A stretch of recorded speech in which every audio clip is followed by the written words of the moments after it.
rubrique C'est mon histoire. Aujourd'hui, je suis avec Aurélie Tchatchou. Salut Aurélie. Salut Emeline. Ça va? Oui, ça va super. Contente d'être de ce côté du décor. Oui, aujourd'hui, tu es mon invitée. Ça change. Ce n'est pas une chroniqueuse, tu es mon invitée. Prends tes aises. Aujourd'hui, tu viens nous partager comment Dieu t'a appelé ici à EMCI TV. Donc toi, tu es aujourd'hui impliquée dans l'émission Paroles de femmes, dans Bonjour chez vous, bien entendu. Et également, tu es la responsable des habillages de EMCI TV. Donc c'est quand même de belles casquettes que tu as au niveau de cette chaîne télévision. Mais toi, c'était pas du tout ton ambition de départ. Alors, si on reprend au début, quand tu étais au Cameroun, tu étais une petite fille. Là, ton ambition, c'était « je veux me marier et avoir des enfants », c'est ça? Exactement, Evelyne. Quand j'étais plus jeune au Cameroun, moi, j'avais dit à mes parents, parce que nous tous, on a fait des grandes études chez nous, mais moi, j'avais dit à mes parents, moi, mon niveau maximum d'études, ce sera une licence. Et à 25 ans, je me marie et puis je fais des enfants. Et ce sera ça ma vie. Ce sera la vie d'une femme mariée qui a des enfants. J'avais les mêmes ambitions que toi. Tu vois où on en est aujourd'hui? Dieu nous a piégés. Et en grandissant, à l'adolescence, tu as commencé à avoir d'autres ambitions qui n'étaient toujours pas liées à EMCI TV, mais là, tu voulais travailler dans une multinationale, dans la communication, c'est ça? Exactement, Evelyne. En grandissant, j'ai vu vraiment mon regard changer. Et là, j'étais comme, je veux devenir une femme d'entreprise. C'est tout ce qui m'intéressait. Et ça m'a poussée à faire justement des études. J'ai eu cette licence que j'avais dit à mes parents que je m'arrêterais, mais je ne me suis pas arrêtée. Et j'ai fait une licence en commerce. Et puis, j'ai fait un master aussi en commerce, un master 1 en commerce. Et là, j'ai dû quitter le Cameroun. Je suis partie en Belgique. En Belgique, j'ai fait un deuxième master en communication, cette fois, toujours dans l'objectif de performer pour être une femme qui va travailler dans une multinationale. Et je suis même allée, parce que quand mon master en communication est terminé, le temps de trouver le travail, j'étais comme, mais je ne vais pas rester sans rien faire. Mais j'ai fait un troisième master, cette fois en management des projets, parce que j'avais vraiment pour ambition de devenir une femme qui travaille dans une multinationale. Ouais, ça t'a pris 5 ans à peu près en Belgique d'études. Exactement. Donc on peut dire que c'est quand même des hautes études que tu as faites. Oui, C'est pas juste, allez, je sais pas, je cherche ma direction, puis on va voir où Dieu me mène. C'était vraiment des hautes études. Oui. Et puis à ce moment-là, tu étais chrétienne. Tu connaissais un petit peu le Seigneur. Disons, tu avais grandi dans une église, mais tu l'avais jamais rencontré personnellement. Exactement. Et pendant ce troisième master, en milieu d'année, là, tu rencontres le Seigneur et ça change toute ta vie. Exactement. J'ai rencontré le Seigneur alors que je faisais mon troisième master. Et là, j'étais tombée sur un monsieur qui manifestait tellement d'amour. J'avais cherché à en savoir plus. Et c'est lui qui m'a conduit petit à petit vers le Seigneur. Et là, quand j'ai rencontré le Seigneur, il y a vraiment des choses extraordinaires qui m'arrivaient. Je ne comprenais pas. J'avais soif de Dieu. J'avais tellement soif. Je priais tout le temps. Quand j'allais à l'école, j'avais pour habitude de rester avec mes amis parler. Mais là, dès que je finissais les cours, je rentrais chez moi en courant parce qu'il fallait que j'aille prier. J'avais besoin de cette connexion avec le Seigneur. Je passais des nuits à prier. Et même quand je m'endormais, mon cœur chantait des louanges tout seul. Je ne pouvais pas expliquer ce phénomène, mais j'avais tellement soif que je me retrouvais dans des programmes chrétien. Et une nuit, j'ai entendu qu'il y avait une nuit de prière dans une église et tout, mais moi, j'allais juste. Et je suis allée cette nuit-là, et l'église dont il était question, c'était ICC Bruxelles. Okay. Et c'est comme ça que le dimanche, je suis retournée. Et c'est comme ça que j'ai commencé à aller à ICC Bruxelles. Et tout au long du parcours, je me suis fait baptiser. J'ai commencé à servir aussi à ICC Bruxelles. Et c'est comme ça que ma vie a suivi son cours, en fait. Et j'avais tellement soif parce que ICC Bruxelles offrait des formations.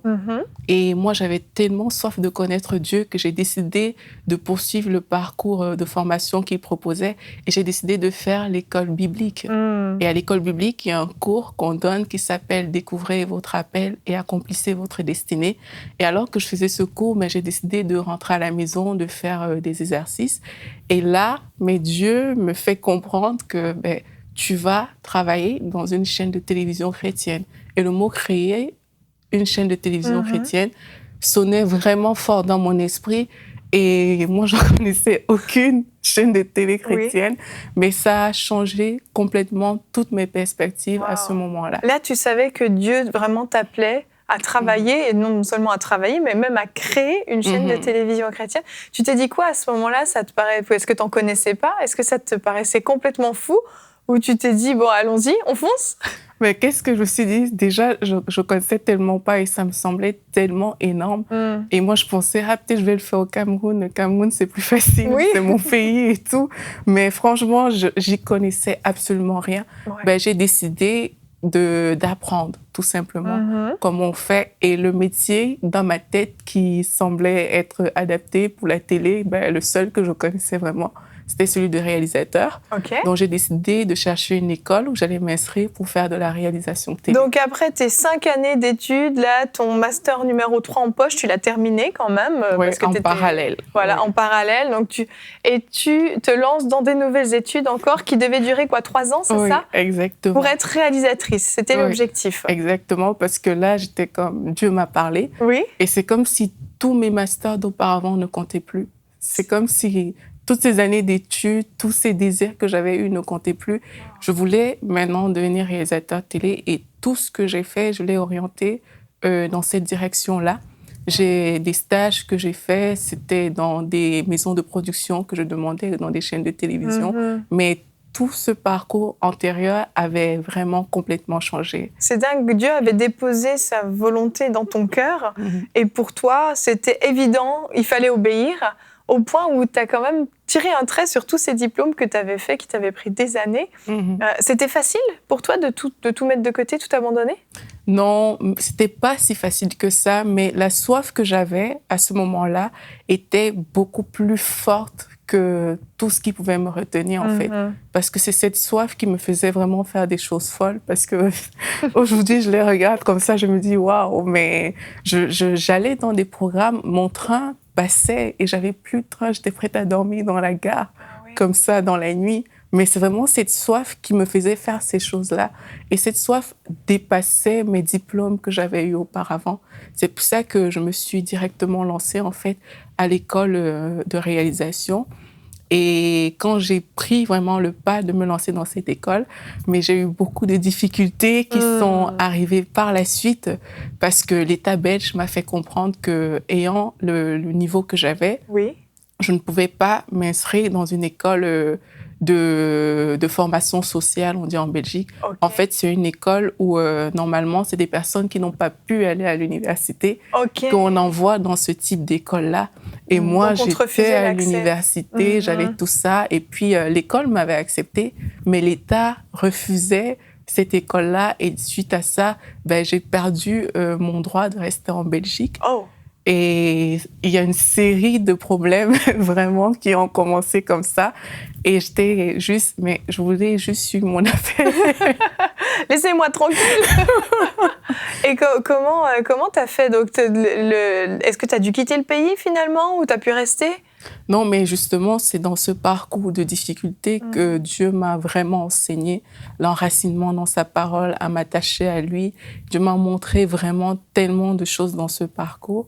Quand j'ai perdu mon titre de séjour en Belgique, pour moi, je ne savais même pas ce que ça signifiait vraiment, mais j'ai dû réaliser que qui dit sans papier dit zéro argent et zéro permis de travail. Tu peux rien faire. Exactement. En fait. En plus, c'était une vie vraiment difficile parce que chaque fois que tu sors, tu as peur. Il suffit que tu vois la police et ça te fait peur. Pourtant, tu n'as rien fait, tu n'as pas volé. Mais dès que je voyais la police, mais ça suscitait de la peur en moi. Mais dans ce parcours, vraiment, Dieu m'a montré tellement de choses et Dieu m'a tellement enseigné. Une fois, on nous a donné une prédication et dans cette prédication, ça parlait de la foi d'Abraham que j'aime tant. Et puis là, Dieu m'avait encore parlé, Dieu m'avait dit de me comporter comme quelqu'un qui a tout ce que j'ai besoin. Donc, je ne devais pas me comporter comme quelqu'un qui n'a pas de papier. Je devais vraiment me comporter comme quelqu'un qui est libre. Et Dieu m'a vraiment surpris tout au long de cette période parce que franchement, Dieu a fait des choses que je n'imaginais même pas. Dieu m'a fait juste comme ça pour les quelques anecdotes. Mhm. Déjà, je ne pouvais pas faire de stage en entreprise parce que quand tu vas faire un stage, ben, on va te demander tes papiers, oui. mais je ne les avais pas. Et Dieu, dans sa grâce, vraiment a permis que j'ai fait un stage dans une chaîne de télé. Oh. Et puis, quand je suis arrivée à mon stage, on ne m'a rien demandé. Wow. J'ai fait un stage, on ne m'a pas demandé de signer quoi que ce soit. Tout était propre. Et puis, j'ai pu faire mon stage. Et là, c'était un stage étudiant parce que c'est l'école qui l'exigeait, l'école que je faisais. Donc, c'était obligatoire et il n'était pas payant. Et puis, là, je vous passe tout ce que Dieu m'a permis d'avoir en termes financiers comme don. Mais en plus de ça, j'ai travaillé alors que je n'avais pas de papier. Mais j'ai vraiment vu la main du Seigneur m'accompagner tout au long de cette période-là. Je me rappelle, j'étais allée dans une entreprise, je travaillais comme animatrice culturelle. Et là, il m'avait pris pendant 2 semaines. C'était un essai. Là, on ne m'avait rien demandé. Ben, là, je faisais juste mon travail. Et 2 semaines plus tard, il fallait que je signe le contrat. Wow. Et là, T'avais pas de papier, j'avais pas de papier. Ben, et puis, ce matin, là, je me rappelle, j'ai juste prié. J'ai dit à Dieu, Seigneur, c'est mon dernier jour de travail aujourd'hui. Parce que voilà, on va me demander des papiers, mais je ne les ai pas. Et là, je suis allée dans le bureau du plus grand responsable de la société, du PDG en fait. Et c'est là où je devais signer les papiers. Et quand je suis entrée dans son bureau, il m'a présenté tous les papiers, on a parlé un peu. Et j'ai tout signé, il ne m'a rien demandé. Rien du tout. Wow, donc tu as pu être embauchée. Oui, il ne m'a absolument rien demandé. Et là, ben, je suis sortie de son bureau, genre, ben, j'ai beaucoup de travail, bye bye. Mais en fait, faut pas qu'il me rappelle pour me demander. Et au fait, là, tu pars en courant. Ah oui, c'est sûr. Mais là, vraiment, Dieu, une fois de plus, me montrait que il était fidèle, qu'il était Dieu là était avec moi. Et c'est ça qui m'a porté parce que c'était vraiment difficile. Ça a duré combien de temps, cette période? 1 an. Un an quand même. C'est long. Ouais. C'est très, très long. C'était hyper long et c'était vraiment, vraiment une période difficile. Tu vivais par la foi. Exactement. Moi, la seule chose qui me portait, c'était que Dieu était avec moi et je le voyais. Je voyais vraiment Dieu m'ouvrir des portes qui, dans le naturel, ne seraient pas ouvertes. Et c'est ça qui me mettait beaucoup de... Ça me faisait du bien de voir ça. Et je me rappelle une fois... Là, j'avais juste perdu mes papiers, c'est ce qu'on m'avait dit. Et puis, j'étais décidée à aller au ministère de l'Immigration parce que j'étais comme, mais non, ils ne peuvent pas faire ça. Et quand je suis arrivée au ministère, je suis tombée sur une femme de l'église. Et là, je lui disais, ah, mais je ne savais pas que tu travailles ici. Regarde un peu mon dossier. Et puis, elle me rappelle le soir, elle m'avait dit qu'elle va demander à un de ses collègues qui est dans cette division-là parce qu'elle ne travaille pas dans ce département-là. Et là, le soir, elle m'appelle et me dit, écoute, Aurélie, t'as pas seulement perdu tes papiers, mais t'as été radiée de la Belgique. Ah oui, quand même. Tu pouvais rester sur le territoire quand même ou... Normalement, quand tu perds tes papiers, déjà, on t'envoie un ordre de quitter le territoire. Mais moi, étant radiée, j'avais jamais reçu cet ordre-là. Ok, donc tu le savais pas en fait. Tu étais dans l'ignorance à ce moment-là. J'étais vraiment dans l'ignorance totale. Et entre-temps, pendant cette période, vraiment, Dieu a permis que je me rapproche vraiment de lui au point où je faisais des prières que je n'avais même pas calculées. Et l'une des prières que j'avais faites, je ne sais pas pourquoi je l'avais faite, je pense qu'elle était inspirée par le Seigneur. C'était « Seigneur, je veux travailler pour toi ». Donc, j'avais oublié les grandes entreprises, j'avais oublié tous ces trucs-là. Je me suis dit « Seigneur, je veux travailler pour toi, je veux me réveiller pour toi, je veux dormir pour toi, tout ce que je veux faire. » Je veux le faire pour toi. C'est une prière que j'ai faite dans ces temps que je trouvais vraiment difficiles. Et quelques temps après, Dieu m'avait, comme je t'ai dit, Dieu m'avait dit de marcher comme quelqu'un qui a la foi. Et là, même quand je n'avais pas de travail, parce que j'avais des contrats courts, mais même quand je n'avais pas de travail, je me levais le matin et puis j'allais dans la bibliothèque chercher du travail. Mais ce temps-là, parce que Dieu m'avait dit de te comporter comme quelqu'un qui a tout ce qu'il désire, moi, dans ma tête, c'était OK, un travailleur, il sort à 8 heures et puis il rentre vers 16 heures. Donc, je vais sortir à 8 heures, je vais rentrer vers 16 heures. Ah oui, tu voulais vraiment garder un rythme de vie comme si tout allait bien, en fait. Oui, parce que c'est ce que Dieu m'avait dit. Et un jour, en sortant comme ça, j'ai eu l'idée d'écrire « Enseigne-moi » à Michael. C'est vraiment comme ça que l'idée est venue, dans ces sorties de 8-16 heures. Parce qu'il fallait que j'obéisse à Dieu. Et j'ai eu l'idée d'écrire à Michael. Et c'est comme ça que le contact c'est lié avec Enseigne-moi. J'avais découvert quelques mois auparavant qu'ils allaient lancer une chaîne de télé. Mais moi, j'étais tellement contente. J'étais comme, ah, mais c'est ce que Dieu m'a montré et tout. Mais dans ma tête, je savais même pas que je devais travailler là. J'avais même pas idée. Il m'était pas passé par la tête que j'allais travailler en Enseigne-moi. Et c'est pendant ces temps que je prenais vraiment de 8 à 16 pour travailler, parce que je devais travailler, que j'ai écrit à Michael une lettre dans laquelle je voyais que voilà, il y a une chaîne qui est créée et tout. Comment est-ce que je peux aider dans cette chaîne-là? Parce que Dieu m'a montré que je devais créer une chaîne de télévision. Et ta lettre a retenu son attention. Exactement, c'est ce qui s'est passé parce que moi, le contact a été quand même facile parce qu'en plus, moi, j'avais envoyé un courrier. Oui. J'avais pas envoyé un email. Pourtant, à toutes les autres entreprises, j'avais envoyé des emails. J'envoyais des emails pour travailler. Mais étrangement, à Michael, j'avais envoyé un courrier vraiment par la poste. Et là, le contact a été vraiment simple et vraiment facile. Et dans ma tête, j'avais des problèmes de papier. Je ne pensais pas forcément à Enseigne-moi durant cette période-là. Franchement, je n'y pensais pas. J'avais même oublié les prières que j'avais faites au Seigneur. Moi, j'étais focalisée sur régler mes problèmes de papier et tout. Et c'est là où Dieu encore a fait des choses extraordinaires parce que Dieu m'a montré que je devais aller au Canada. Il me l'a vraiment confirmé parce que, en même temps, je ne voulais pas quitter la Belgique parce que je ne voulais pas fuir. Je ne voulais pas juste dire, OK, je m'en vais, ça n'a pas marché ici. Moi, ma vie n'était plus orientée juste comme ça, de façon naturelle. OK, si ça ne marche pas ici, je vais là. Non, moi, ma vie, c'était, si Dieu m'a dit de rester ici, je reste ici, même si j'ai des problèmes, même si j'ai des difficultés, je vais rester là parce que c'est ce que Dieu m'a dit. Et là, Dieu m'a montré qu'il fallait que je quitte la Belgique pour venir au Canada. Et toi, tu ne voulais pas au début? Au début, je ne voulais pas. Je résistais, je restais. J'arrivais même pas à le dire. Oui, c'est ça. Mon âme était tellement attachée aux personnes qui étaient en Belgique et j'arrivais même pas à dire aux gens que je vais aller au Canada. Ça ne sortait pas. J'arrivais pas à le faire sortir. Pourtant, j'avais déjà écrit à Michael. Il y a déjà une connexion qui s'était faite. Et quand j'ai pris 3 jours de jeûne pour demander vraiment la volonté de Dieu parce que je voulais être sûre, et pendant ces 3 jours, c'est là où Dieu m'a convaincue que je devais y aller. Je suis ressortie de là, le cœur vraiment léger. Et là, j'ai pu dire aux gens que je vais aller au Canada. Ça a pu sortir de ma bouche. J'ai vu mon pasteur, j'ai vu toutes les personnes à qui j'étais allée. Je leur ai dit, écoutez, dans quelques temps, je vais aller au Canada. Et naturellement, la première destination que je devais aller, c'était Enseigne-moi. Parce que la porte s'était ouverte avec Michael. Et puis, on a eu des entretiens au téléphone. On avait parlé et de plus en plus, je sentais que c'était ça. C'était là où Dieu m'appelait. Mais je ne réalisais pas parce que le côté créer une chaîne de télé, je ne l'avais pas forcément vu. Et même tout au long de mon travail à Enseigne-moi, je ne l'avais pas forcément vu, ce côté-là.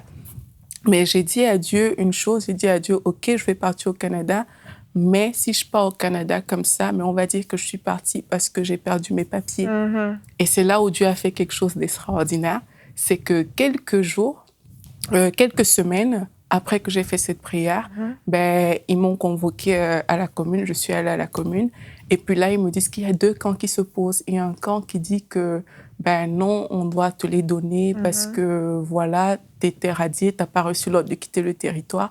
Et il y a un autre camp qui dit qu'on ne doit pas te le donner parce que de toute façon, tu devais quitter le territoire. Et moi, j'ai commencé à rigoler parce que Dieu avait mis la conviction dans mon cœur que, en fait, j'avais les papiers et ils m'ont donné mes papiers quelques jours après. Et puis, quelques jours encore après, là, je suis venue les voir et puis je leur disais, écoutez, monsieur, je vous autorise à me radier maintenant parce que je pars au Canada. Et il m'a radiée cette fois-ci parce que je lui avais demandé, j'avais demandé qu'il le fasse. Et pour moi, c'était une victoire. C'était toi qui as choisi de quitter la Belgique. On t'a pas mis dehors. Exactement. C'est pas eux qui m'ont dit de quitter. Je pars vraiment parce que le Seigneur a demandé que je parte. Et tu es arrivée au Canada en quelle année? Je me souviens plus. Je suis arrivée en fin 2014. OK. Oui, j'ai commencé pleinement Enseigne-moi en 2015. Et Dieu nous a fait la grâce parce qu'en 2017, le 18 décembre, mais la chaîne a été créée. Et pour moi, c'était une énorme victoire. Ah, bah vraiment, c'était l'accomplissement de ce que Dieu t'avait dit des années auparavant. Oui. Tu as été fidèle et obéissante, vraiment. Et puis, tu as vraiment participé à la création de la chaîne. Donc, ce que Dieu t'avait dit, c'était vraiment ça. C'était exactement ça. Gloire à Dieu. Vraiment, on rend toute la gloire à Dieu. On est bénis de t'avoir avec nous. Et merci beaucoup, Aurélie, d'être venue nous raconter ton témoignage. Merci, Evelyne, de m'avoir invitée. Ça me fait plaisir de partager. Parce que Dieu, c'est vraiment un chef d'orchestre. Dieu, il fait les bonnes choses au bon moment. Il suffit juste qu'on lui fasse confiance et lui trace le chemin pour nous. Amen.